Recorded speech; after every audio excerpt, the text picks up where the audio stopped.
భారతీయ జనతా పార్టీకి అయితే ఒక అద్భుతమైనటువంటి అవకాశం వాడుకుంటే, అంటే వాడుకున్నోడికి వాడుకున్నంత అన్నటువంటి పరిస్థితి. ఇప్పుడు చూస్తే పార్టీ అధినాయకత్వం ఖచ్చితంగా గెలవాలనినే కదా తెలుగుదేశం పార్టీ జనసేనలతో పొత్తుకి ఓకే అయింది. ఇవాళ కనుక ఈ సీట్లు సరిగ్గా సాధించుకోగలిగితే, అంటే ఇప్పుడు ఇచ్చినటువంటి ఎంపీ ఎమ్మెల్యే సీట్లు కనుక సరిగ్గా గెలుచుకోగలిగితే స్థానిక ఎన్నికల్లో గట్టిగా డిమాండ్ చేసే శక్తి పార్టీకి వస్తుంది. అక్కడ సక్సెస్ అయితే నెక్స్ట్ ఎలక్షన్స్ కరెక్ట్ అవుతుంది. ఇప్పుడు అదృష్టం ఏంటయ్యా అంటే జాతీయ స్థాయిలో ఖచ్చితంగా బీజేపీ గెలుస్తుందని అన్ని పార్టీలు నమ్ముతున్నాయి, ఇంక్లూడింగ్ కాంగ్రెస్ పార్టీ. ఎవరు మోడీ ఓడిపోతాడనో బీజేపీ ఓడిపోతుందని భావించట్లేదు, ఊహకు కూడా లేదు.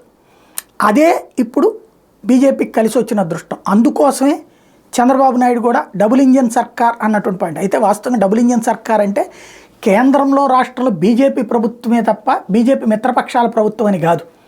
కానీ ఇక్కడ ఆ పదమే వాడటం ప్రారంభించారు అంటే బీజేపీ తరపున తాము పనిచేస్తున్నాం అని చెప్తున్నటువంటి కోణం. ఇది అయాచితమైనటువంటి వరం.